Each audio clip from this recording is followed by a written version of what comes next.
Subscribe to KC Trichy YouTube channel. Like, share and comment.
பூமி எங்குமே நெஞ்சம் யாவும் தங்கி அன்பாலே வாழும் தேவா, சக்தியானவா ஜீவநாயகா, அன்பாலே வாழும் தேவா.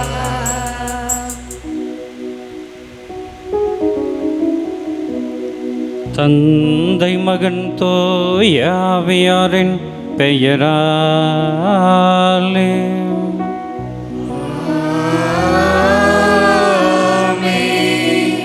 நம் ஆண்டவராகிய இயேசு கிறிஸ்துவின் அருளும் கடவுளின் அன்பும் தூய ஆவியாரின் நட்புறவும் உங்கள் அனைவரோடும் இருப்பதாக.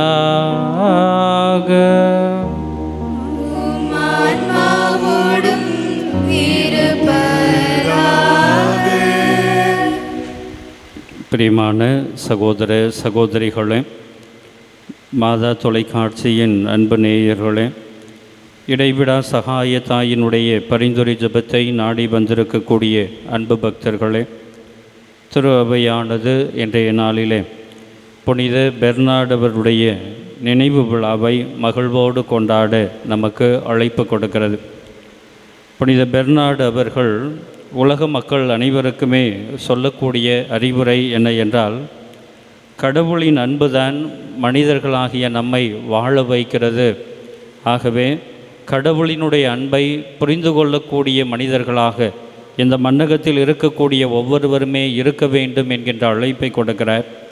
அதே வேளையிலே இறைவனோடு இணைந்திருக்க வேண்டும் என்றால் உலக ஆசைகளை துறக்கக்கூடிய மனிதர்களாக இருக்க வேண்டும், பெருந்தன்மையோடு வாழக்கூடியவர்களாக இருக்க வேண்டும், தாழ்ச்சியோடு இருக்க வேண்டும். இப்படிப்பட்ட பண்பு நலன்களை கடைபிடிக்கின்ற பொழுதுதான் ஒரு மனிதர் அல்லது ஒரு கிறிஸ்தவர் இயேசுவோடு கடவுளோடு இணைந்திருக்க முடியும் என்கின்ற படிப்பினையை நமக்கு கற்றுக் கொடுக்கிறார். ஆகவே இந்த நாளிலே அவருடைய திருவிழாவினை கொண்டாடக்கூடிய இந்த நாளிலே, அதிலும் குறிப்பாக இடைவிடா சகாய தாயினுடைய பரிந்துரை ஜெபத்தை நாடி வந்திருக்கக்கூடிய இந்த நன்னாளிலே நாம் அனைவருமே உலக ஆசைகளை துறக்கக்கூடிய மனிதர்களாகவும், அதே வேளையிலே பெருந்தன்மையோடு இருந்து இறைமகன் இயேசு கிறிஸ்து எவ்வாறு தன்னையே இந்த உலகத்துக்காக அர்ப்பணித்தாரோ அதே போல் நம்மையே முழுமையாக அர்ப்பணிக்கக்கூடியவர்களாகவும், தாழ்ச்சியோடு வாழக்கூடிய பண்பு நலன்களை பெறக்கூடியவர்களாகவும் வாழ இறையருள் வேண்டி இந்த கல்வாரி பலியிலே பக்தியோடு ஜெபிப்போம். சகோதர சகோதரிகளே, தூய மறை நிகழ்வுகளை கொண்டாட தகுதி பெறும் பொருட்டு நம்முடைய பாவங்களை ஏற்றுக்கொள்வோம். எல்லாம் வல்ல இறைவனிடமும் சகோதர சகோதரிகளே, உங்களிடமும் நான் பாவி என்று ஏற்றுக்கொள்கின்றேன். ஏனெனில் என் சிந்தனையாலும் சொல்லாலும் செயலாலும் கடமையில் தவறியதாலும் பாவங்கள் பல செய்தேன். என் பாவமே, என் பாவமே, என் பெரும் பாவமே. ஆகையால் எப்பொழுதும் கன்னியான புனித மரியாதையும் வானதூதர் புனிதர் அனைவரையும் சகோதர சகோதரிகளே உங்களையும் நம் இறைவனாகிய ஆண்டவரிடம் எனக்காக வேண்டிக் கொள்ள மன்றாடுகிறேன். எல்லாம் வல்ல இறைவன் நம்மீது இரக்கம் வைத்து நம் பாவங்களை மன்னித்து நம்மை நிலை வாழ்வுக்கு அழைத்து செல்வாராக. ஆமென்.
மன்றாடுவோமாக. இறைவா, துறவு மடத்து தலைவரான புனித பெர்னார்ட் உமது இல்லத்தின் மீதுள்ள ஆர்வத்தால் பற்றி எறிந்த உமது திரு அவையில் அறிவொளி வீசவும் அன்பு தீயை மூட்டவும் வரமளித்தீரே. அவருடைய பரிந்துரையால் நாங்கள் அவரை போலவே மிகுந்த ஆர்வத்தோடு ஒளியின் மக்களாக என்றும் வாழ அருள்வீராக. உம்மோடு தூயாவியாரின் ஒன்றிப்பில் இறைவனாய் என்றென்றும் வாழ்ந்து ஆட்சி செய்கின்றவர் வழியாக உம்மை மன்றாடுகின்றோம்.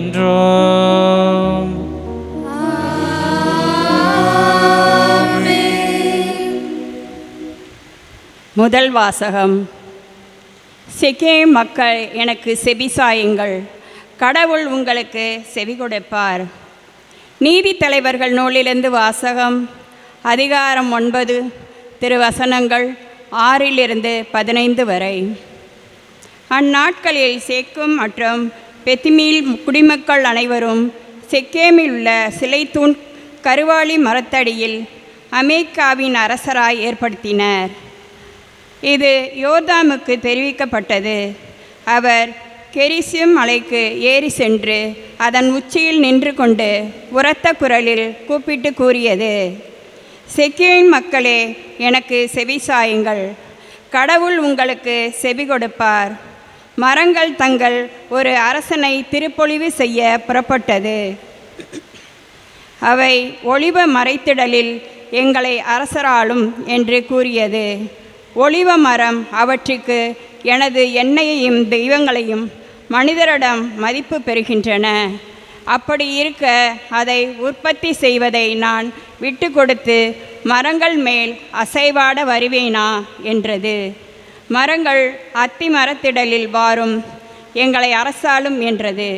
அத்தி மரம் அவற்றிடம், எனது இனிமையான நல்ல பழங்களை விட்டுவிட்டு மரங்கள் மேல் அசைவாட வருவேனோ என்றது.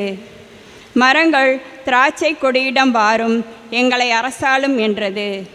திராட்சை கொடி அவற்றிடம், தெய்வங்களையும் மானிடரையும் மகிழ்விக்கும் எனது திராட்சை ரசத்தை விட்டுவிட்டு மரங்கள் மேல் அசைவாட வருவேனோ என்றது.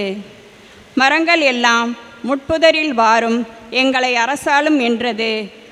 முற்புதர் மரங்கள், உண்மையிலே உங்கள் மேல் ஆட்சி செய்ய நீங்கள் என்னை திருப்பொழிவு செய்தால் வாருங்கள், என் நிழலில் அடைக்கலம் புகுங்கள்.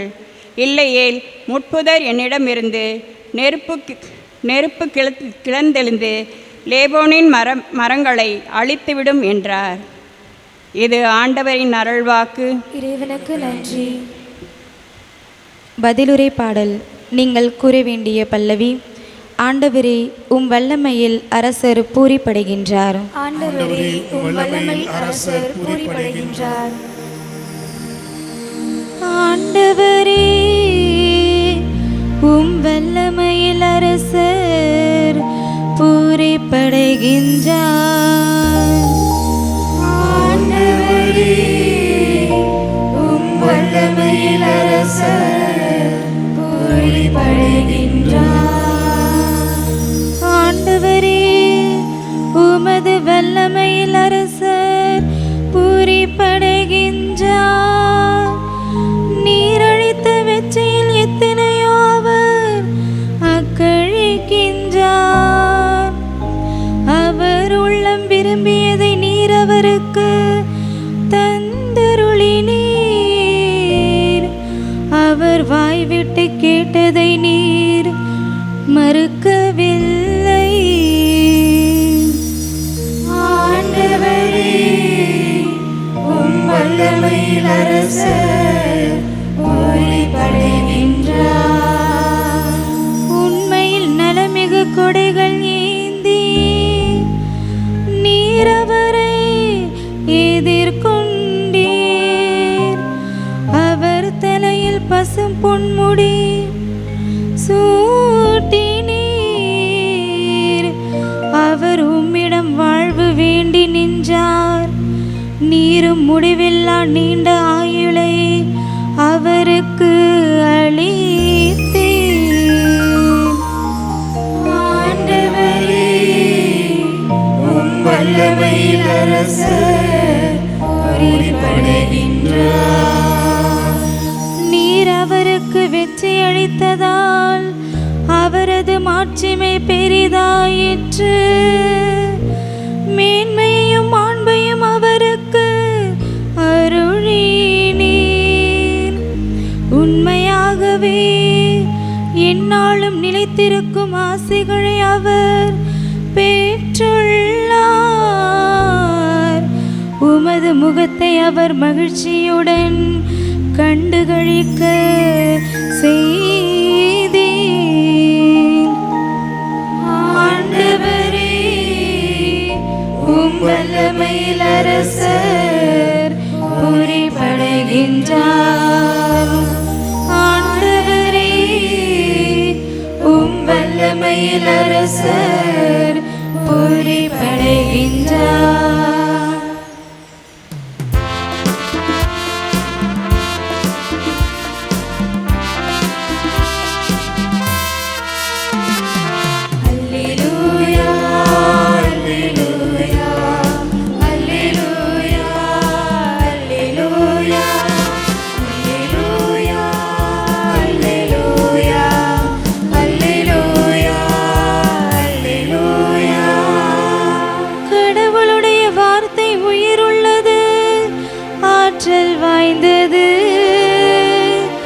உள்ளத்தின் சிந்தனைகளையும் நோக்கங்களையும் சீர்தூக்கி பார்க்கிறது. அல்லேலூயா, அல்லேலூயா, அல்லேலூயா, அல்லேலூயா, அல்லேலூயா. ஆண்டவர் உங்களோடு இருப்பாராக.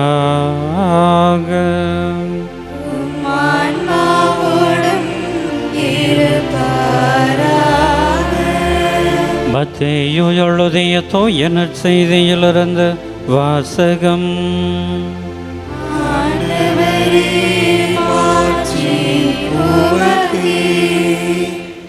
மத்தேயு எழுதிய தூய நற்செய்தி பிரிவு 20 இறைவசனங்கள் 1 முதல் 16 வரை. அக்காலத்தில் இயேசு கூறியது, விண்ணரசை பின்வரும் நிகழ்ச்சிக்கு ஒப்பிடலாம். நிலக்கிழார் ஒருவர் தம் வேலையாட்களை வேலைக்கு அமர்த்த விடியற் காலையில் வெளியே சென்றார். அவர் நாளொன்றுக்கு ஒரு தெனாரியம் கூலி என வேலையாட்களுடன் ஒத்துக்கொண்டு அவர்களை தம் திராட்சை தோட்டத்துக்கு அனுப்பினார். ஏறக்குறைய காலை 9 மணிக்கு அவர் வெளியே சென்ற பொழுது சந்தை வெளியில் வேறு சிலர் வேலையின்றி நிற்பதை கண்டார். அவர்களிடம், நீங்களும் என் திராட்சை தோட்டத்துக்கு போங்கள், நேர்மையான கூலியை உங்களுக்கு கொடுப்பேன் என்றார். அவர்களும் சென்றார்கள். மீண்டும் ஏறக்குறைய 12 மணிக்கும் பிற்பகல் 3 மணிக்கும் வெளியே சென்று அப்படியே செய்தார். ஏறக்குறைய 5 மணிக்கும் வெளியே சென்று வேறு சிலர் நிற்பதை கண்டார். அவர்களிடம், நாள் முழுவதும் வேலை செய்யாமல் ஏன் இங்கே நின்று கொண்டிருக்கிறீர்கள் என்று கேட்டார். அவர்கள் அவரை பார்த்து, எங்களை எவரும் வேலைக்கு அமர்த்தவில்லை என்றார்கள். அவர் அவர்களிடம், நீங்களும் என் திராட்சை தோட்டத்துக்கு போங்கள் என்றார். மாலையானதும் திராட்சை தோட்ட உரிமையாளர் தம் மேற்பார்வையாளரிடம், வேலையாட்களை அழைத்து கடைசியில் வந்தவர் தொடங்கி முதலில் வந்தவர் வரை அவர்களுக்கு உரிய கூலி கொடும் என்றார். எனவே 5 மணியளவில் வந்தவர்கள் ஒரு தெனாரியம் வீதம் பெற்றுக்கொண்டனர். அப்போது முதலில் வந்தவர்கள் தங்களுக்கு மிகுதியாக கிடைக்கும் என்று எண்ணினார்கள். ஆனால் அவர்களும் ஒரு தெனாரியம் வீதம்தான் பெற்றார்கள். அவர்கள் அதை பெற்றுக்கொண்டபோது அந்நிலக்கிழாருக்கு எதிராக முணுமுணுத்து, கடைசியில் வந்த இவர்கள் 1 மணி நேரமே வேலை செய்தார்கள். பகல் முழுவதும் வேலை பழுவையும் கடும் வெயிலையும் தாங்கிய எங்களோடு இவர்களையும் இணையாக்கி விட்டீரே என்றார்கள். அவரோ அவர்களுள் ஒருவரை பார்த்து, தோழரே, நான் உமக்கு அநியாயம் செய்யவில்லை. நீர் என்னிடம் ஒரு தெனாரியம் கூலிக்கு ஒத்துக்கொள்ளவில்லையா? உமக்குரியதை பெற்றுக்கொண்டு போய்விடும். உமக்கு கொடுத்தபடியே கடைசியில் வந்த இவருக்கும் கொடுப்பது என் விருப்பம். எனக்குரியதை நான் என் விருப்பப்படி கொடுக்கக்கூடாதா? அல்லது நான் நல்லவனாயிருப்பதால் உமக்கு பொறாமையா என்றார். இவ்வாறு கடைசியானோர் முதன்மையாவர், முதன்மையானோர் கடைசியாவர். ஆண்டவரின் அருள்வாக்கு.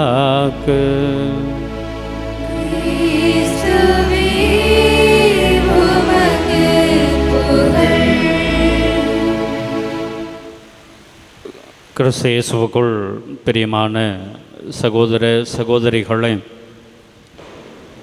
இடைவிடா சகாய தாயினுடைய பரிந்துரை ஜெபத்தை வேண்டி வந்திருக்கக்கூடிய அன்பு பக்தர்களே, மாதா தொலைக்காட்சியினுடைய அன்பு நேயர்களே, நம்முடைய வாழ்க்கையில் ஒரு சில நிகழ்வுகளை நாம் கடந்து வந்திருக்கலாம். ஒரு சிலர் இருப்பார்கள், தினந்தோறும் படித்து கொண்டே இருப்பார்கள். ஒரு சில மாணவ செல்வங்கள் இருப்பார்கள், கடைசி நேரத்தில் மட்டும் தேர்வுக்கு முன்பாக படிப்பார்கள். தினந்தோறும் படித்து கொண்டிருக்கக்கூடிய மாணவனை விட கடைசி நேரத்தில் தேர்வுக்கு மட்டும் படித்து அதிக மதிப்பெண் பெற்ற மாணவ செல்வங்களை நாம் சந்தித்திருப்போம். ஒரு சிலர் இருப்பார்கள், கடமை, கண்ணியம், கட்டுப்பாடு என்கின்ற தாரகை மந்திரங்களை தன்னுடைய வாழ்க்கையில் வைத்துக்கொண்டு இப்படித்தான் இருக்க வேண்டும் என்கின்ற நெறிமுறையோடு வாழ்ந்து கொண்டிருப்பார்கள். ஆனால் ஒரு சிலர் எப்படி வேண்டுமானாலும் வாழலாம் என்று வாழ்ந்துவிட்டு கடைசி நேரத்தில் வந்து ஒரு சில கொள்கைகளை பரப்புவார்கள், ஒரு சில நெறிமுறையோடு வாழ வேண்டும் என்று நினைப்பார்கள். இந்த வருஷம் ஃபுல்லாக நல்லவங்களாக வாழ்ந்தவங்களை விட கடைசி நேரத்தில் நல்லவங்களாக வாழணும்னு நினச்சவங்களுக்கு நிறைய நன்மைகள் அனுபவிப்பதை நாம் பார்த்திருப்போம். ஏன் நம்முடைய ஆன்மீக வாழ்வில் கூட தினந்தோறும் கோவிலுக்கு வந்து தினந்தோறும் ஜெபித்துவிட்டு சென்று ஆண்டவருடைய ஆசீர்வாதத்தை நிறைவாக பெற்றுக்கொண்டவர்களை விட கோவிலுக்கே வராமல் திருவிழா நேரத்தில் மட்டும் வந்து அல்லது தன்னுடைய தேவையினுடைய உச்சகட்டத்தில் மட்டும் வந்து கடவுளை தேடி வந்து வேண்டியவர்கள் உடனடியாக தங்களுடைய வேண்டுதலுக்குரிய பதிலை கடவுளிடமிருந்து பெற்றுக்கொள்ளுகின்ற பொழுது உங்களுடைய மனசெல்லாம் எப்படி இருக்கும்? கடவுள் ஏதோ அநியாயம் தானே புரிகிறாரு. கடைசி நேரத்தில் படித்தவன் என்னை விட மார்க் அதிகமாக எடுத்துட்டான். கடைசி நேரத்தில் திருந்தி வந்தவன் என்னை விட நல்ல வாழ்க்கை வாழ்ந்து கொண்டிருக்கிறான். ஒரே ஒரு நாள் கோவிலுக்கு வந்து வேண்டினவன் தினந்தோறும் வந்து கோவிலுக்கு வந்து வேண்டக்கூடிய என்னை விட கடவுளிடமிருந்து ஆசிரை பெற்றுக்கொண்டு விட்டானே என்கின்ற வருத்தமும் ஏக்கமும் நம்முடைய வாழ்க்கையில் வருவது உண்டு. அன்புக்குரியவர்களே, கடவுள் இப்படிப்பட்ட நிகழ்வுகளின் வழியாக என்ன படிப்பினையை நமக்கு கற்றுக் கொடுக்கிறார் என்றால், ஒரு மனிதனுடைய திறமையை வைத்தோ ஒரு மனிதனுடைய பலனை வைத்தோ அவனுக்கு நான் ஆசீர்வாதத்தை கொடுப்பதில்லை, அவருக்கு நான் மீட்பினை கொடுப்பதில்லை. மாறாக என்னுடைய இரக்கத்தின்படிதான், கடவுள் தன்னுடைய இரக்கத்தின்படிதான் இந்த உலக மக்களுக்கு மீட்பினை கொடுக்கக்கூடியவராக, இந்த உலக மக்களுக்கு ஆசீர்வாதத்தை கொடுக்கக்கூடியவராக இருக்கிறார் என்பதனை இந்த உலக மக்கள் அனைவருமே உணர்ந்து கொள்ள வேண்டும் என்கின்ற படிப்பினையை தான் இன்றைய நற்செய்தி வாசகத்தின் வழியாக ஆண்டவர் கொடுக்கிறார். நம் அனைவருக்குமே ஆண்டவர் சொல்லக்கூடிய ஒரு அற்புதமான செய்தி என்ன என்றால், அன்புக்குரியவர்களே, என்னிடம் இருக்கக்கூடிய செல்வத்தை வைத்துக்கொண்டோ, என்னிடம் இருக்கக்கூடிய செல்வாக்கை வைத்துக்கொண்டோ, பதவியை வைத்துக்கொண்டோ, பணத்தை வைத்துக்கொண்டோ நான் கடவுளினுடைய ஆசியை பெற்றுக்கொள்ள முடியாது. மாறாக கடவுளினுடைய இரக்கம் என் மீது வந்தால்தான், கடவுள் விருப்பப்பட்டால்தான், கடவுளினுடைய திருவுளம் இருந்தால்தான் நான் கடவுளினுடைய ஆசியையும் கடவுள் அருளக்கூடிய மீட்பினையும் பெற்றுக்கொள்ள முடியும் என்பதனை நாம் அனைவருமே உணர்ந்து கொள்ள வேண்டும் என்கின்ற அழைப்பு நமக்கு கொடுக்கப்படுகிறது. அன்புக்குரியவர்களே, விவிலியத்திலிருந்து ஒரு உன்னதமான நிகழ்வினை நாம் புரிந்து கொண்டோம் என்றால், இந்த கடவுளினுடைய திட்டம் என்ன, கடவுள் யார் மீது இரக்கம் கொள்ளுகிறார், கடவுள் எப்படிப்பட்டவர்களை தேர்ந்து கொள்ளுகிறார், கடவுள் தகுதி பார்க்கிறாரா அல்லது கடவுள் திறமையை பார்க்கிறாரா என்பதனை நாம் தெளிவாக புரிந்து கொள்ளலாம். தொடக்க நூல் அதிகாரம் 27 நாம் வாசித்தோம் என்றால், ஈசாக்குக்கு பிறந்த 2 புதல்வர்கள் இருப்பார்கள். ஏசா என்கின்ற ஒரு புதல்வரும் யாக்கோபு என்கின்ற ஒரு புதல்வரும் இருப்பார்கள்.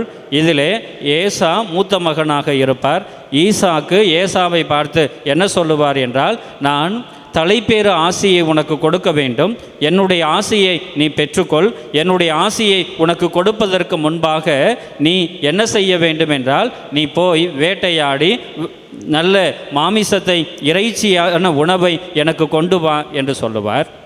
இதை ஒளிந்திருந்து கேட்டு கொண்டிருந்த ஈசாக்கினுடைய மனைவி தான் அன்பு செய்யக்கூடிய தன்னுடைய மகன் யாக்கோபுவிடம் என்ன சொல்லுவார் என்றால், உன்னுடைய தந்தைக்கு கண் தெரியாது, வயசாகி போயிடுச்சு, அதனால் நீ என்ன செய்கிறாய் என்றால், நீ ஏசா பெறக்கூடிய அந்த ஆசியை நீ பெற்றுக்கொள் என்று சொல்லுகிறார். யாக்கோபு ஈசாக்கை நெருங்கி வருகின்ற பொழுது ஈசாக்கு யாக்கோபுவை பார்த்து 2-3 முறை கேட்பார், நீ உண்மையிலேயே ஏசாதானா அப்படின்னு. அப்போ யாக்கோபு பொய் சொல்லுவார், நான் தான் ஏசா, நீங்கள் எனக்கு ஆசியை கொடுங்க, இந்த பாருங்கள் காட்டுக்கு ஓடி போய் ஒரு அற்புதமான இறைச்சி உணவையெல்லாம் உங்களுக்காக சமைத்து கொண்டு வந்திருக்கிறேன் அப்படின்னு சொல்லும்போது, அங்கே ஈசாக்கு ஒரு நேரத்தில் என்ன சொல்லுவார் அப்படின்னா, வாய்ஸ் மட்டும் யாக்கோபு மாதிரி இருக்குது, ஆனால் உடம்பு முழுவதும் இருக்கக்கூடிய அந்த முடி எதை காட்டுகிறது என்றால், எனக்கு ஏசா போல தோன்றுகிறது, நான் ஏமாற்றப்படவில்லை என்பதனை உணர்ந்து கொண்டு உனக்கு நான் ஆசி கொடுக்கிறேன் என்று யாக்கோபுக்கு ஆசி கொடுப்பார். இந்த நிகழ்விலே அன்புக்குரியவர்களை நாம் பார்த்தோம் என்றால், ஏசா நல்லவராக சித்தரிக்கப்படுவார், யாக்கோபு தந்தையையே ஏமாற்றி பொய் சொல்லி அந்த ஆசியை பெற்றுக்கொண்டிருப்பார். ஆனால் கடவுள் இங்கே ஏசாவை தேர்ந்து கொண்டாரா யாக்கோபுவை தேர்ந்து கொண்டாரா என்று பார்க்கின்ற பொழுது, ஏசாவை விட யாக்கோபை தான் கடவுள் தேர்ந்து கொண்டிருக்கிறார். அப்படி என்றால் இங்கே யாக்கோபுவிடம் கடவுள் எதை பார்த்தார், எதை பார்த்து அவரை தேர்ந்து கொண்டார்? இவர் பொய் சொல்லியதனால் தேர்ந்து கொண்டாரா, இவர் தன்னுடைய தந்தையை ஏமாற்றியதனால் தேர்ந்து கொண்டாரா என்றெல்லாம் யோசித்து பார்த்தோம் என்றால், அதற்கு விடையாக கடவுள் கொடுப்பது என்ன என்றால், உன்னுடைய விருப்பம் என்னுடைய விருப்பம் அல்ல, நீ சிந்திக்கின்றபடி, அதாவது மனுக்குலத்தில் இருக்கக்கூடிய மனிதர்களாகி நீங்கள் சிந்திக்கின்றபடிதான் நான் சிந்திக்க வேண்டும் என்பது அவசியம் அல்ல. நீங்கள் எல்லாம் நினைத்து கொண்டிருப்பீர்கள், பெருமை யாருக்கு கொடுக்கப்பட வேண்டும், கௌரவம் யாருக்கு கொடுக்கப்பட வேண்டும் என்றால், யார் அதிகாரத்தில் இருக்கிறார்களோ, யார் பதவியில் இருக்கிறார்களோ, யார் பட்டத்தை பெற்றிருக்கிறார்களோ, யார் செல்வாக்கில் அதிகம் மிகுந்தவர்களாக இருக்கிறார்களோ அவர்களுக்குத்தான் நிறைவாக மதிப்பை கொடுக்க வேண்டும், மரியாதையை கொடுக்க வேண்டும் என்று நீங்கள் நினைத்து கொண்டிருப்பீர்கள். அவர்கள் பின்னால் நீங்கள் செல்லுவீர்கள். ஆனால் இறைவனாகிய என்னுடைய திட்டம் அது அல்ல. நான் மனிதர்களுடைய முகத்தை பார்ப்பதில்லை, மனிதர்களுடைய அகத்தை பார்க்கிறேன். அதே வேளையிலே நான் யார் மீது இரக்கம் காட்ட வேண்டும் என்று நினைக்கிறேனோ, நான் யாரை அன்பு செய்ய வேண்டும் என்று நினைக்கிறேனோ, நான் யாருக்கு நிலைவாழ்வை பரிசாக கொடுக்க வேண்டும் என்று நினைக்கிறேனோ, நான் யாருக்கு அதிகமான மீட்பினை கொடுக்க வேண்டும் என்று நினைக்கிறேனோ அவர்களை தகுதி பார்க்காமல், அவர்களுடைய திறமையை பார்க்காமல் என்னுடைய பேரிரக்கத்தின்படி அவர்களுக்கு மீட்பினை கொடுப்பேன் என்று ஆண்டவர் சொல்லுகிறார். அப்படி என்றால் அன்புக்குரியவர்களே, இறை அரசினுடைய திட்டம் அதுதான், இறை அரசினுடைய இலக்கும் அதுதான். என்ன என்றால் எல்லோரையுமே ஏற்றுக்கொள்ளக்கூடியதாக, அதுவும் குறிப்பாக தகுதி பார்க்காமல், திறமை பார்க்காமல், மனிதர்கள் வைத்திருக்கக்கூடிய பதவியை பட்டத்தை பார்க்காமல், கடவுளினுடைய இரக்கத்தினால் மட்டுமே ஒரு மனிதன் மீட்பினை அனுபவிக்க முடியும் என்கின்ற கருத்தினை சொல்லக்கூடியதாகத்தான் இந்த இறை அரசு இருக்கிறது என்பதனை நாம் உணர்ந்து கொள்ள வேண்டும். ஆகவே அன்புக்குரியவர்களே, நாம் திறமை படைத்திருக்கிறேன், என்னிடம் செல்வாக்கு அதிகமாக இருக்கிறது, ஆகவே நான் தான் கடவுளுக்கு நெருக்கமானவன் என்று யாருமே சொல்ல முடியாது. மாறாக எப்படிப்பட்ட சிந்தனை நமக்கு வர வேண்டும் என்றால், கடவுளினுடைய இரக்கம் எனக்கு கிடைத்தால்தான், கடவுளினுடைய அன்பு எனக்கு கிடைத்தால்தான் நான் கடவுளோடு நெருங்கி இருக்க முடியும், கடவுளினுடைய ஆசீரை பெற்றுக்கொள்ள முடியும், கடவுளினுடைய மீட்பினை நாம் பெற்றுக்கொள்ள முடியும் என்பதனை நாம் உணர்ந்து கொள்ள வேண்டும். இரண்டாவதாக அன்புக்குரியவர்களே, மனிதர்களாகிய நம் அனைவரிடமே ஒரு பழக்கம் இருக்கிறது. அது என்ன பழக்கம் அப்படின்னா, என்கிட்ட இது இல்லையே அப்படிங்கிற ஏக்கத்தை விட அடுத்தவனுக்கு இது கிடைச்சிருச்சே அப்படிங்கிற வைத்தறிச்ச நிறைய பேத்துக்கு இருக்கும். நீங்கள் கொஞ்சம் யோசித்து பாருங்களேன். எனக்கு இது குறைவாக இருக்கிறது, எனக்கு இதை கொடு என்கின்ற வேண்டுதலை விட அடுத்தவனுக்கு இப்படி கிடைத்து விட்டதே, ஏன் இப்படி கிடைத்து விட்டது, அவன் எப்படி இதையெல்லாம் பெற்றுக்கொண்டு விட்டான் என்கின்ற மனப்பான்மையிலே வைத்தெரிச்சல் படக்கூடிய மனிதர்கள் தான் நிறைய பேர் இருந்து கொண்டிருக்கிறார்கள். அதைத்தான் இன்றைய நற்செய்தி வாசகத்திலும் நாம் வாசிக்க கேட்கிறோம். காலையிலே வந்து அந்த தோட்டத்திலே பணி செய்யக்கூடியவர்களுக்கு அந்த தோட்டத் தலைவர் சொன்னது என்ன என்றால், இந்த நாள் முழுவதும் நீங்கள் உழையுங்கள், இந்த நாள் முழுவதும் நீங்கள் உழைத்தீர்கள் என்றால் உங்களுக்கு கூலியாக 1 தெனாரியம் கொடுக்கிறேன் என்று சொல்லுகிறார். இவர்கள் நாள் முழுவதும் உழைக்கிறார்கள், அதில் எந்தவித ஆட்சேபனும் இல்லை. அவர்களுக்கு 1 தெனாரியம் கூலியாக கொடுக்கப்பட்டது. என்ன பேசப்பட்டதோ அது அவர்களுக்கு கொடுக்கப்படுகிறது. அன்புக்குரியவர்களே, கடைசி 1 மணி நேரம் மாலை 5 மணிக்கு வந்தவர்களுக்கும் 1 தெனாரியம் கொடுக்கப்படுகிறது என்பதனை பார்க்கின்ற பொழுது, இந்த காலையிலே வந்தவர்கள் என்ன மனப்பான்மையோடு இருக்கிறார்கள் என்றால், எங்களுக்கு 1 தெனாரியம் கொடுத்துட்ட, அதில் மாற்று கருத்து இல்லை. எது எங்களுக்கு கேள்வி அப்படின்னா, ஏன் கடைசியில் வந்த 1 மணி நேரமே வேலை பார்த்த இவர்களுக்கு 1 தெனாரியம் கொடுத்தீர் என்று கேட்பது. அப்படி என்றால் அன்புக்குரியவர்களே, இந்த வேலை ஆட்களினுடைய மனப்பான்மையை பாருங்கள். எனக்கு நீ சரியானதை கொடுத்துட்ட, எனக்குரியதை நான் பெற்றுக்கொண்டு விட்டேன் என்கின்ற மகிழ்விலே அவர்கள் இருக்கவில்லை. மாறாக கடைசி 1 மணி நேரம் மட்டுமே வேலை பார்த்த இந்த மனிதரை எனக்கு இணையாக மாற்றிவிட்டீரே. நாள் முழுவதும் நாங்கள் உழைத்தோம், எங்களுக்கும் 1 தெனாரியம், கடைசி 1 மணி நேரம் மட்டுமே உழைத்தார், இவருக்கும் 1 தெனாரியமா என்கின்ற கேள்விதான் அவர்களை அந்த நிலக்கிழாரியை பார்த்து கேள்வி எழுப்புவதற்கு மூல காரணமாக இருக்கிறது. அப்படி என்றால் அன்புக்குரியவர்களே, ஒரே வார்த்தையில் சொல்ல வேண்டும் என்றால், இந்த வேலையாட்களினுடைய மனப்பான்மை எனக்கு கிடைத்து விட்டது என்று பெருந்தன்மையோடு வாழுவதை விட்டுவிட்டு அவனுக்கு ஏன் கொடுக்கப்பட்டது என்கின்ற கேள்வியினை எழுப்பக்கூடியவர்களாக இருந்து கொண்டிருக்கிறோம். அதை ஆண்டவர் எப்படி சுட்டி காண்பிக்கிறார் என்றால், நான் நல்லவனாக இருப்பது உனக்கு என்ன பொறாமையா? நான் நல்லது செய்வது என்பது உன்னால் ஏற்றுக்கொள்ள முடியவில்லையா? உனக்கு தேவையானதை, உனக்கு உரியதை, உன்னுடைய உரிமையாக எது இருக்கிறதோ அதை நான் உனக்கு கொடுத்து விட்டேன். ஆனால் அடுத்தவனுக்கு நான் கொடுப்பது, அடுத்தவனுக்கு என்னிடமிருந்து கொடுப்பது, நான் தியாகம் செய்வது, இவை எல்லாமே ஏன் உன்னால் பொறுத்து கொள்ள முடியவில்லை? ஏன் வயிற்றெரிச்சல் படுகிறாய்?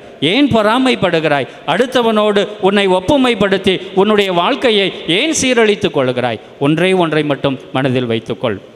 கடவுளாகிய என்னுடைய இயல்பு எது என்றால், 100 ஆடுகள் இருக்கக்கூடிய ஒரு சூழலிலே 99 ஆடுகளை ஒரு இடத்திலே வைத்துவிட்டு காணாமற் போன அந்த ஒரு ஆட்டை தேடி போகக்கூடியவன் நான். அந்த காணாமற் போன ஆட்டுக்காக நிறைய சிரத்தைகள் எடுக்கக்கூடியவன் நான். அந்த ஆட்டிற்காக அங்கும் இங்கும் அலைந்து திரியக்கூடியவன் நான். அந்த ஆட்டை மீண்டுமாக மந்தையோடு சேர்க்கின்ற வரை நிறைய முயற்சிகளை மேற்கொள்ளக்கூடியவன் நான். ஆகவே அதுதான் என்னுடைய இயல்பு. அந்த இயல்பை நீங்களும் பெற்றுக்கொண்டு வாழுங்கள் என்கின்ற அழைப்பை கொடுக்கிறார். நீங்கள் பொறாமைப்படாதீர்கள், பெருந்தன்மையோடு வாழுங்கள். உங்களிடம் எல்லாம் இருக்கிறது என்கின்ற பெருமையோடு இருக்காதீர்கள். மாறாக நீங்கள் பொறுமையோடு வாழ கற்றுக்கொள்ளுங்கள், நிதானத்தோடு இருங்கள். நீங்கள் பெருந்தன்மையோடு இருந்தீர்கள் என்றால் என்னுடைய அன்பை நீங்கள் உணர்ந்து கொள்ள முடியும் என்கின்ற படிப்பினையை ஆண்டவர் கற்றுக் கொடுக்கிறார். இறுதியாக அன்புக்குரியவர்களே, அந்த நிலக்கிழாரினுடைய வாழ்க்கை முறையிலிருந்து கடைசியாக ஆண்டவர் நமக்கு ஒரு படிப்பினையை கற்றுக் கொடுக்கிறார். என்ன அப்படின்னா, வழக்கமாக நம்மளை எதிர்த்து பேசினா அவங்கள எப்படி நம்ம பார்ப்போம்? என் எதிரி அவன், நான் சொல்கிறத அவன் கேட்கல, எனக்கு எதிராகவே பேசிக்கிட்டு இருக்கான், நான் சொல்கிறதை கேட்காத இவனோட நான் எப்படி நல்லுறவில் இருக்க முடியும் அப்படிங்கிறது தான் நிறைய பேரினுடைய மனப்பான்மை. அது நீங்களும் அப்படித்தான் நினைப்பீங்க, நானும் அப்படித்தான் நினைப்பேன். நான் சொல்கிறதை கேட்டால் என்னுடைய நண்பன், நான் சொல்வதை கேட்கவில்லை என்றால் என்னுடைய எதிரி, என்னுடைய துரோகி என்கின்ற மனப்பான்மையிலே நாம் வாழுகிறோம். ஆனால் இந்த நிலக்கிழார் எப்படிப்பட்ட மனப்பான்மையோடு இருக்கிறார் என்று பாருங்கள். அவங்க எல்லாரும் ஒன்று கூடி முறையிடுறாங்க. இந்த கடைசி நேரத்தில் 1 மணி நேரமே வேலை செஞ்ச இவங்களையும், காலையிலிருந்து வெயிலின் கொடுமையில் வேலை செஞ்ச எங்களையும் ஒன்றா பார்க்குறீங்களே, இது உங்களுக்கு முறையா? அப்படின்லாம் அவரை எதிர்த்து கேள்வி கேட்கின்ற பொழுது அவர் சொல்லக்கூடிய வார்த்தைகள் என்ன அப்படின்னா, தோழரே அப்படிங்கணும். தோழா, உனக்கு நான் என்ன செஞ்சேன்? உனக்கு நான் அநியாயம் செஞ்சேனா? தோழா என்று அழைக்கிறாரே ஒழிய என்னை எதிர்ப்பதனால் நீ எதிரி அல்ல என்பதனை தெள்ள தெளிவாக சுட்டி காண்பிக்கிறார். அப்படி என்றால் இறைவனுடைய இயல்பும் அதுவாகத்தான் இருக்கிறது. ஒருவேளை நாம் இறைவனுடைய கட்டளைகளை மீறி இருக்கலாம், இறைவனுடைய திட்டங்களுக்கு எதிராக நாம் செயல்பட்டு கொண்டிருக்கலாம். அந்த வேளையிலும் கூட கடவுள் நம்மை எதிரியாக பார்ப்பதில்லை, துரோகம் செய்யக்கூடியவர்களாக பார்ப்பதில்லை. மாறாக தன்னுடைய அன்பை நம் மீது நிறைவாக கொடுக்கக்கூடியவராக, தன்னுடைய இரக்கத்தை நிறைவாக நமக்கு கொடுக்கக்கூடியவராகத்தான் இருக்கிறார் என்பதனை இன்றைய நற்செய்தி வாசகத்தின் வழியாக ஆண்டவர் தெள்ள தெளிவாக நமக்கு கற்றுக் கொடுக்கிறார். இதை இன்னும் ஆழமாக நாம் புரிந்து கொள்ள வேண்டும் என்றால் அன்புக்குரியவர்களே, லூக்கா நற்செய்தி 15வது அதிகாரத்திலே ஊதாரி மைந்தன் ஓமை நமக்கு கொடுக்கப்பட்டிருக்கும். இளைய மகன் தந்தையை விட்டு பிரிந்து போயிருப்பார். சில காலம் கழித்து திரும்பி வருவார். திரும்பி வருகின்ற பொழுது அவர் என்ன சொல்லுவார் என்றால், நான் உன் மகன் என கருதப்பட தகுதி இல்லாதவன் அப்படின்லாம் சொல்லுகின்ற பொழுது தந்தையானவர் நீ என்னுடைய மகன்தான் என்பதிலே உறுதியாக இருப்பார். அந்த வேளையிலும் கூட மூத்த மகன் முணுமுணுப்பார் தந்தைக்கு எதிராக. இவன் விலை மகளிரோடு சேர்ந்து எல்லா சொத்துக்களையும் அழித்து விட்டவன், நான் உன் கூடவே இருக்கிறேன், எனக்கு என்ன செய்தாய் என்றெல்லாம் கேட்கின்ற பொழுது அந்த நேரத்திலும் கூட அந்த மூத்த மகனையும் பார்த்து தந்தையானவர் என்ன சொல்லி அழைப்பார் என்றால், மகனே, நீ எனக்கு எதிராகத்தான் முணுமுணுக்கிற. உன் தம்பியை நான் ஏற்றுக்கிட்டேன் அப்படிங்கிறதுக்காக, உன் தம்பியை நான் வரவேற்றேன் என்பதற்காக, உன் தம்பிக்காக நான் விருந்து ஏற்பாடு செய்திருக்கிறேன் என்பதற்காக நீ முணுமுணுக்கிறாய். நீ முணுமுணுப்பதனால், எனக்கு எதிராக பேசுவதனால் நீ என்னுடைய எதிரி அல்ல. நீ எப்பொழுதுமே என் மகன், என் மகன். நீ வா, உன் தம்பி வந்திருக்கிறான், சேர்ந்து கொண்டாடுவோம் என்று எல்லோரையுமே இணைப்பது தான் இறைவனுடைய திட்டமாக இருக்கிறது என்பதனை நாம் இந்த வேளையிலே உணர்ந்து கொள்ள வேண்டும் அன்புக்குரியவர்களே. ஆகவே கடவுள் ஆள் பார்த்து செயல்படுவதில்லை, கடவுள் தகுதி பார்த்து செயல்படுவதில்லை, மனிதனுடைய திறமையை வைத்து கடவுள் திட்டம் தீட்டுவதில்லை. மாறாக தன்னுடைய இரக்கத்தை, தன்னுடைய அன்பை இந்த உலக மக்கள் எல்லோருக்குமே கொடுக்கிறார். எல்லாரையுமே ஏற்றுக்கொள்கிறார். எல்லாருமே அன்பு செய்து வாழ வேண்டும் என்று எதிர்பார்க்கிறார். எல்லாரும் எல்லாரும் தன்னுடைய அன்பை அனுபவிக்க வேண்டும் என்று எதிர்பார்க்கிறார். எது தேவையோ அதை அந்த மனிதருக்கு கொடுத்து ஒரு மனிதனை நிறைவுற செய்யக்கூடியவராக நம் கடவுள் இருக்கிறார் என்பதனை உணர்ந்து கொண்டு அந்த கடவுளை தேடக்கூடிய பிள்ளைகளாக நாம் இருக்க வேண்டும். ஆகவே கடவுளினுடைய அன்பு நமக்கு நிறைவாக கிடைக்க வேண்டும் என்றால், கடவுளினுடைய இரக்கம் நமக்கு கிடைக்க வேண்டும் என்றால், நாம் திறமையை வளர்த்துக்கொள்வதை விட பக்திமான்களாக இருந்து வாருங்கள்.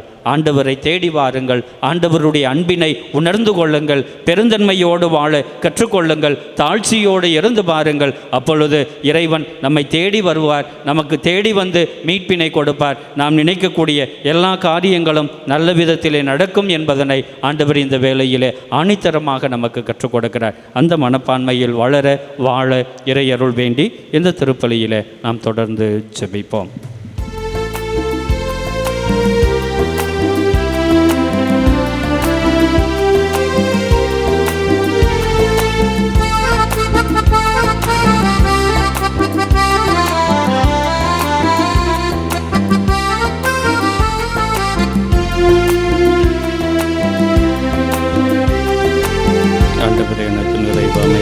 முதல் பெருக்கின்ற அப்பத்தை பெற்று மனித உழைப்பின் பலமான அப்பத்தை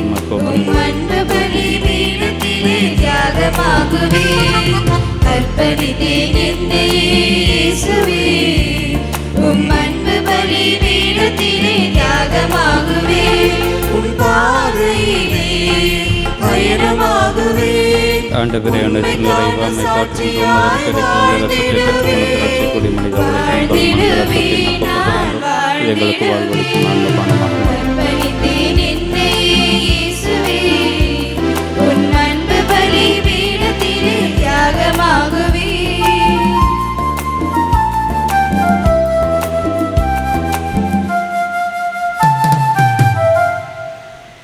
சகோதர சகோதரிகளே, என்னுடையதும் உங்களுடையதுமான பலி எல்லாம் வல்ல தந்தையாகிய இறைவனுக்கு ஏற்றதாகும்படி மன்றாடுங்கள். புகழ்ச்சிக்காகவும் மாட்சிக்காகவும் நமது நன்மைக்காகவும் புனித திருவின் அனைத்து நலன்களுக்காகவும் உமது கையிலிருந்து பலிகளை ஏற்றுக்கொள்வாராக. ஆண்டவரே, சொல்லிலும் செயலிலும் அன்புற்ற துறவும் அடுத்த தலைவரான புனித பெர்னார்ட் உமது திருவையில் ஒழுங்கும் ஒருமைப்பாடும் நிலவ அயராது உழைத்தார். அப்புனிதரை நினைவு கூறும் நாங்கள் உமது மாட்சிக்காக ஒப்பு கொடுக்கும் ஒற்றுமை அமைதி ஆகியவற்றின் அருள் அடையாளத்தை கனிவாய் ஏற்றருள்வீராக. எங்கள் ஆண்டவராகிய கிறிஸ்து வழியாக உம்மை மன்றாடுகின்றோம்.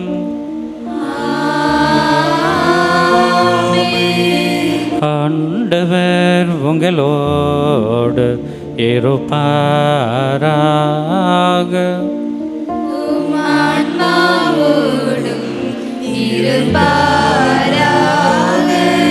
இதயங்களை மேலே எழுப்புங்கள்.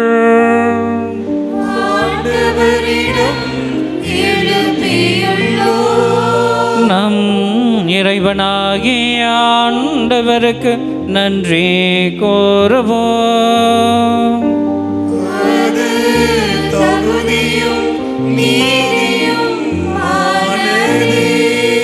ஆண்டவரே, தூயவரான தந்தையே, என்றும் முல்லையெல்லாம் வல்ல இறைவா, எங்கள் ஆண்டவராகிய கிறிஸ்து வழியாக என்னாலும் எவ்விடத்திலும் நாங்கள் உமக்கு நன்றி செலுத்துவது மெய்யாகவே தகுதியும் நீதியும் ஆகும்.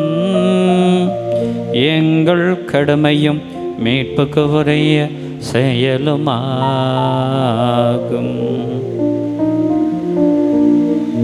ஏனெனில் உம் புனிதர்களின் வியத்தகு சாட்சியத்தால் உமது திரு அவை என்றும் புதிய ஆற்றல் பெற்று வளமடைகின்றது.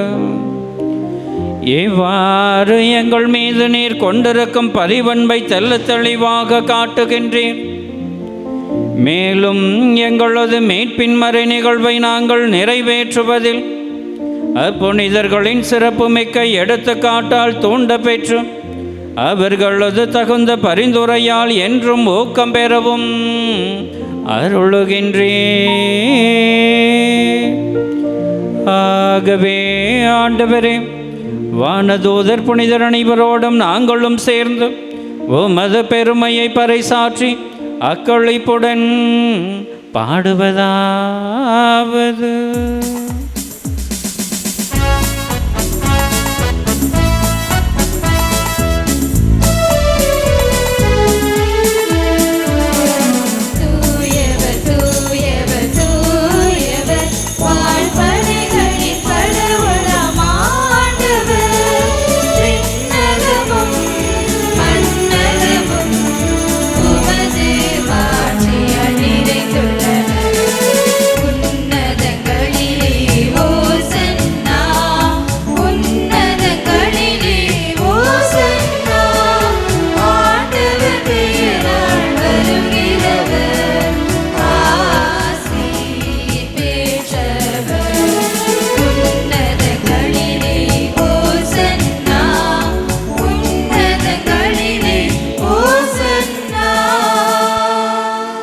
ஆண்டவரே, நேர்மையாகவே தூயவர், தூய்மை அனைத்துக்கும் ஊற்று.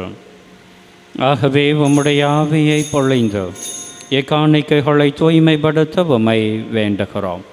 எவ்வாறு எங்கள் ஆண்டவர் இயேசு கிறிஸ்துவின் உடலும் இரத்தமுமாக எங்களுக்கு இவை மாறுவனவாக.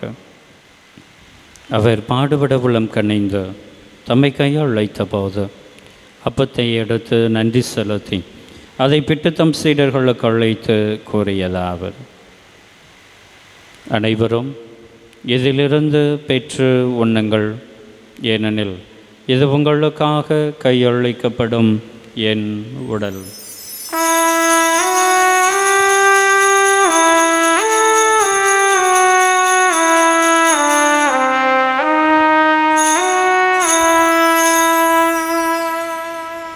அவனுமே இரவு விருந்தை அருந்தியவின் கிண்ணத்தையும் எடுத்து மீண்டும் உமக்கு நன்றி கூறேன் தம் சீடர்களுக்கு அழைத்து அவர் கூறியதாவது: அனைவரும் இதிலிருந்து பெற்று பருகுங்கள், ஏனெனில் இது புதிய நிலையான உடன்படிக்கைக்கு உரிய என் இரத்தத்தின் கிண்ணம். இது பாவ மன்னிப்புக்கென்று உங்களுக்காகவும் பலருக்காகவும் சிந்தப்படும். இதை என் நினைவாக செய்யுங்கள்.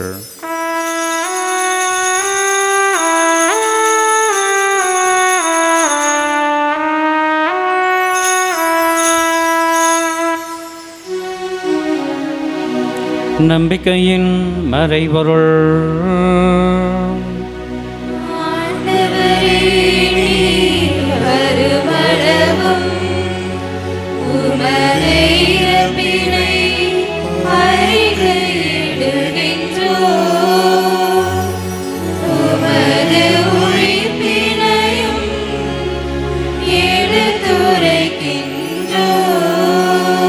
ஆகவே ஆண்டவரே, நாங்கள் கிறிஸ்துவின் இறப்பினையும் உயிர்ப்பினையும் நினைவு கூர்ந்து வாழ்வு தரும் அப்பத்தையும் மீட்பளிக்கும் கிண்ணத்தையும் உமக்கு ஒப்புக் கொடுக்கின்றோம். உம் திருமுன்னின்று உமக்கு ஊழியம் புரிய தகுந்தவர்கள் என எங்களை ஏற்றுக்கொண்டீர். எனவே உமக்கு நன்றி செலுத்துகிறோம். மேலும் கிறிஸ்துவின் உடலிலும் இரத்தத்திலும் பங்கு கொள்ளும் எங்களை தூய் ஆவியார் ஒன்று சேர்க்க வேண்டும் என உமை தாழ்மையோடு மன்றாடுகிறோம். ஆண்டவரே, உலகெங்கும் பரவி இருக்கும் உமது திரு அவையை நினைவு கூர்ந்தருளும். எங்கள் திருத்தந்தை லியோ, எங்கள் ஆயர் ஆரோக்கியராஜ், எல்லா திருநிலையினர் ஆகிய அனைவரோடும் உமது திரு அவை அன்பில் நிறைவு பெற செய்தருளும். உயிர் தொழும் எதிர்நோக்கோடு துயில் கொண்டுள்ள எங்கள் சகோதர சகோதரிகளையும் இறந்தோர் அனைவரையும் இரக்கத்துடன் நினைவு கூர்ந்து உமது திருமுக ஒளியினுள் ஏற்றருளும். எங்கள் அனைவர் மீதும் இரக்கமாயிரும். கடவுளின் கண்ணை தாயான புனித மரியா, அவருடைய கணவரான புனித யோசேப்பு, புனித திருத்தூதர்கள், இவ்வுலகில் மக்கு உகந்தவராய் இருந்தோராகிய புனிதர் அனைவருடனும் நாங்கள் நிலை வாழ்வில் பங்கு கொள்ளும் தகுதி பெற்று உம் திருமகன் இயேசு கிறிஸ்து வழியாக உம்மை புகழ்ந்தேத்தும் வரமருள உம்மை மன்றாடுகின்றோம்.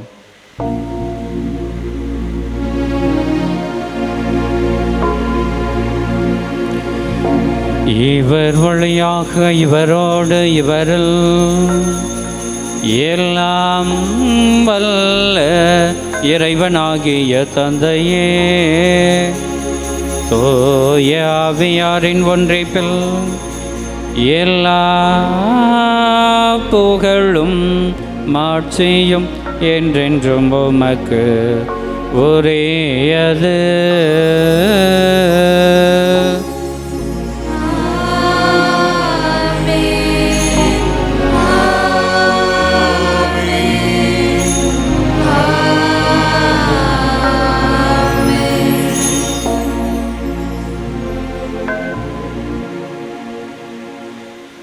மீட்பரின் கட்டளையால் கற்பிக்கப்பட்டும் இறை படிப்பினையால் பயிற்சி பெற்றுள்ள நாம் துணிந்து பாடுவோம்.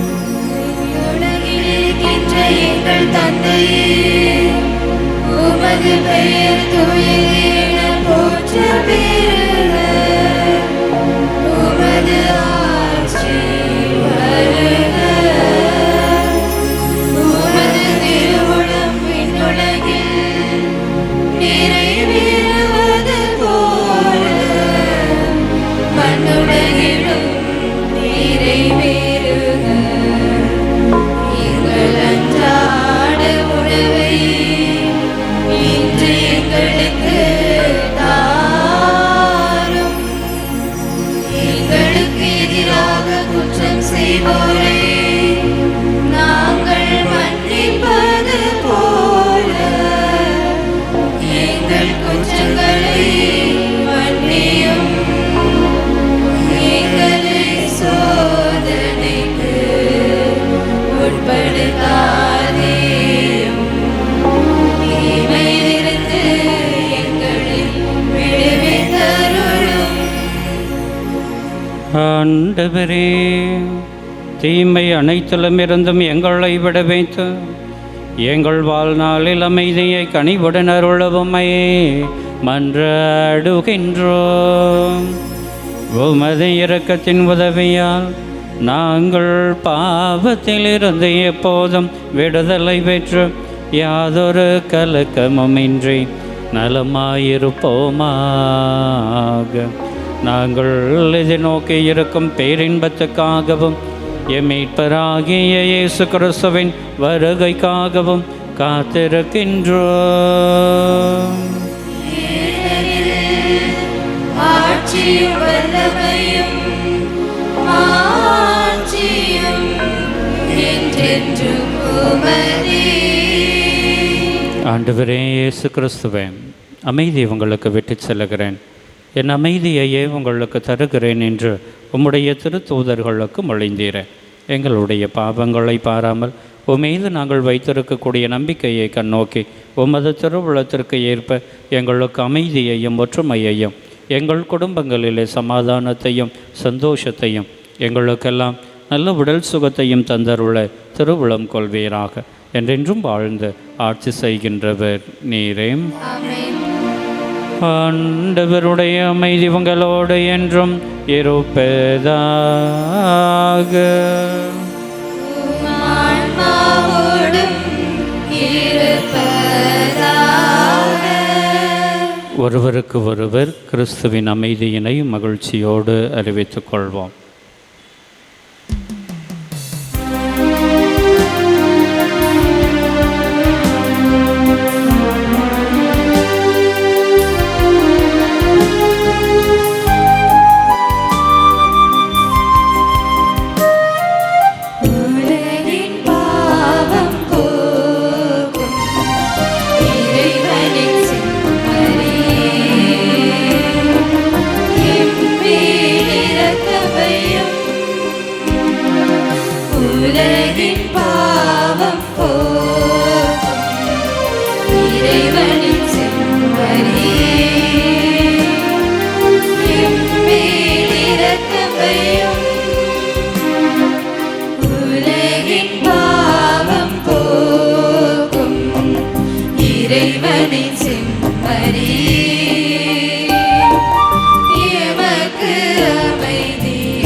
இதோ இறைவனின் சமரி, இவரே உலகின் பாவங்களை போக்குகின்றவர்.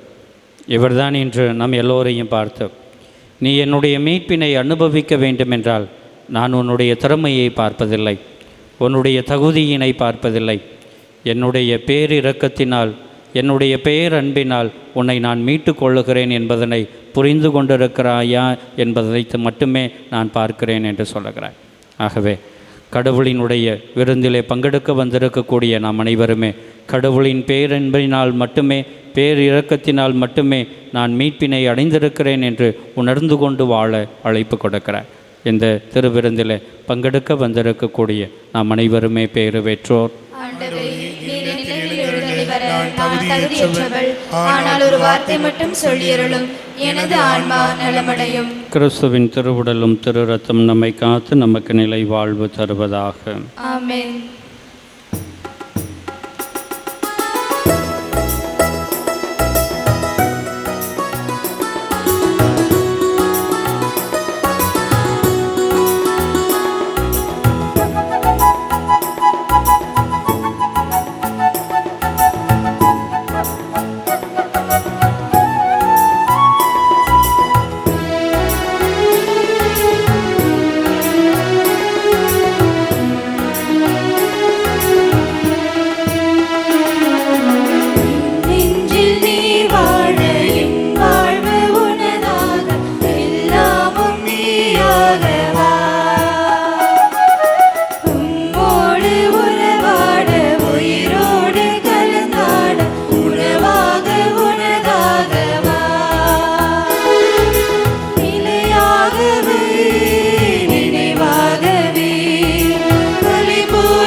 நன்றி கூறி மன்றாடுவோமாக. ஆண்டவரே, புனித பெர்னாடின் விழாவில் நாங்கள் உட்கொண்ட திருவுணவு எங்களிடம் தன் நற்பயனை விளைவிப்பதாக. நாங்கள் அவரது எடுத்துக்காட்டால் திடமும் அவருடைய படிப்பினையால் பயிற்சியும் பெற்று மனிதரானவும் வார்த்தையின் மீது கொண்ட அன்பால் ஆட்கொள்ளப்படுவோமாக. என்றென்றும் வாழ்ந்து ஆட்சி செய்கின்றவர் வழியாக உம்மை மன்றாடுகின்றோம்.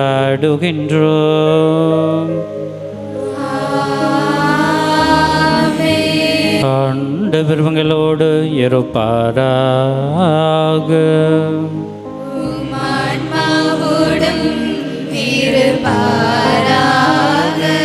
எல்லாம் வல்ல இறைவன் தந்தை மகன் தூய ஆவியார் உங்களுக்கு ஆசை வழங்குவாராக.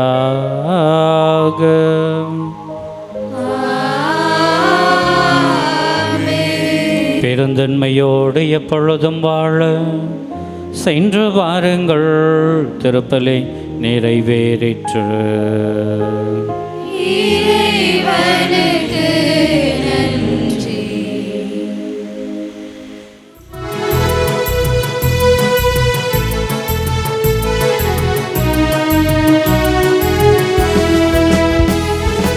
எங்கள் காவலாம் சூசை தந்தையின் மங்களங்கள் எங்கும் சொல்லி இங்கு பாடுவோம். எங்கள் காவலாம் சூசை தந்தையின் மங்களங்கள் எங்கும் சொல்லி இங்கு பாடுவோம். செங்கையலிலே தங்க புஷ்பம் தங்க கோலை ஏந்திடும், செங்கையலிலே தங்க புஷ்பம் தங்க கோலை ஏந்திடும். எங்கள் காவலாம் சூசை தந்தையின் மங்களங்கள் எங்கும் சொல்லி இங்கு பாடுவோம்.